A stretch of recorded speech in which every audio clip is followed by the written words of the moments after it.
Bapak, Ibu, saudara-saudara yang dikasihi Tuhan Allah, selamat pagi. Hari ini kita akan mendengarkan firman Tuhan. Terlebih dahulu kita berdoa. Anugerah dan damai sejahtera dari Allah Bapa dan dari anaknya Tuhan Yesus Kristus kiranya menyertai saudara-saudara sekalian. Amin. Firman Tuhan hari ini diambil dari 1 Korintus 4 ayat yang keempat. Demikian firman Tuhan. Sebab memang aku tidak sadar akan sesuatu, tetapi bukan karena itulah aku dibenarkan.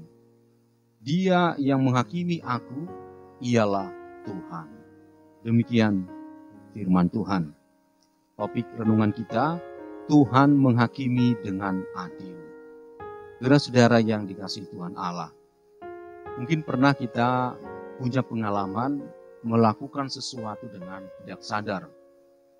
Dan pengalaman itu membuat kita menjadi malu atau justru semakin lebih berhati-hati dan membuat kita menjadi lebih kepada kewaspadaan.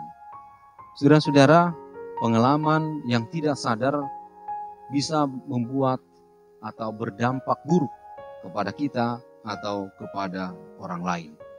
Baik itu perasaan bersalah atau bahkan melukai perasaan dan fisik orang lain, mendatangkan kerugian. Saudara-saudara yang dikasihi Tuhan Allah, hari ini di 1 Korintus 4 ayat 4 dikatakan, sebab memang aku tidak sadar akan sesuatu. Di sini bisa jadi kesadaran itu membutuhkan yang namanya kita sebagai manusia menjadi orang yang peka terhadap kondisi-kondisi, situasi-situasi yang sedang ada. Oleh karena itu saudara-saudara, hari ini firman Tuhan mengajak kita untuk sadar akan segala sesuatu. Meskipun demikian, sebagai manusia, kita bisa jatuh kepada hal-hal yang tidak sesuai dengan apa yang kita pikirkan, atau bahkan melanggar akan firman Tuhan. Tapi hari ini saudara-saudara, ada yang menarik yang bisa kita lihat dari 1 Korintus 4 ayat 4. Karena Paulus pada waktu itu sedang mengajarkan sesuatu yang penting bagi jemaat di Korintus. Jemaat yang sudah terpecah, ada 4 kelompok pada waktu itu. Kelompok Kefas, Paulus, Apolos, dan Kristus.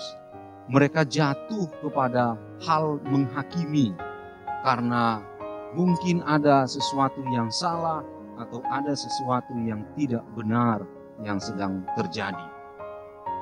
Paulus juga tidak terlepas dari perlakuan yang tidak baik dari jemaat dan dari kelompok yang lain. Tapi Paulus mengatakan bahwa lebih baik kita tidak jatuh kepada hal menghakimi antara satu dengan yang lain. Bahkan Paulus dengan tegas bahwa dia sendiri tidak berani menghakimi dirinya sendiri, apalagi menghakimi orang lain. Karena penghakiman yang kita lakukan bisa jadi jauh dari kebenaran. Bahkan sesungguhnya penghakiman itu hanyalah milik dari Tuhan Allah. Ini yang benar-benar terjadi. Dan yang kedua yang dikatakan oleh Paulus di sini, bahwa Tuhanlah yang menghakimi. Dan itu miliknya. Dan itu adalah hak absolut daripada Tuhan Allah. Dia akan menghakimi dengan adil. Dan semuanya tidak ada yang tertutupi. Dan tidak ada yang lepas dari penghakiman Tuhan Allah. Oleh karena itu saudara-saudara, lebih baik kita melakukan bagian kita dengan maksimal dan dengan sungguh-sungguh hanya untuk kemuliaan nama Tuhan. Apalagi para hamba Tuhan sering sekali ketika di teks ini dikatakan selalu mengedepankan dirinya, selalu mengedepankan kelebihannya dan melihat keburukan dan hal-hal yang kurang dari orang lain. Oleh karena itu, kita harus menyingkirkan itu supaya tubuh Kristus ini dapat terjaga dengan baik. Saudara-saudara yang dikasihi Tuhan Allah, melalui teks ini, dalam kehidupan sehari-hari bagi kita, hindarilah untuk saling menghakimi. Hindarilah untuk saling melihat keburukan-keburukan orang lain. Hindarilah untuk selalu memojokkan dan untuk mengembangkan dan membuat diri kita menjadi lebih daripada orang lain. Justru bersikaplah seperti Tuhan Yesus yang merendahkan dirinya dari Tuhan menjadi manusia. Yakinlah, kelak Tuhan akan menghakimi kita dengan adil, pribadi lepas pribadi. Amin. Kita berdoa. Bapa kami yang di sorga, kami bersyukur buat firman-Mu. Engkau adalah hakim yang adil. Engkau akan menghakimi kami, pribadi lepas pribadi, bahkan bangsa lewat bangsa, bahkan semua yang ada di dunia ini. Engkau akan menghakiminya pada hari penghakiman itu. Ya Allah Bapa, bisa jadi kami sering jatuh kepada hal-hal yang tidak kami sadari, hal-hal yang kami lakukan di luar dari kesadaran kami sebagai anak-anak-Mu. Karena dosa, karena keterbatasan kami, karena kelalaian kami. Kami mohon Tuhan, ampun di hadapan-Mu. Biarlah kami terus semakin hari demi hari dibaharui. Bapa di sorga, pada kesempatan ini kami mendoakan para hakim, para jaksa, para polisi, anak-anak Tuhan yang bekerja pada bidangnya masing-masing Tuhan. Biarlah Tuhan menjagai mereka. Tuhanlah yang mengawal mereka. Tuhanlah yang menguatkan mereka. Bapa di sorga, kami juga doakan orang-orang yang saat ini sedang menghadiri masa-masa pengadilan. Mereka ada kasus-kasus yang setengah mereka hadapi. Biarlah Tuhan yang menolong mereka.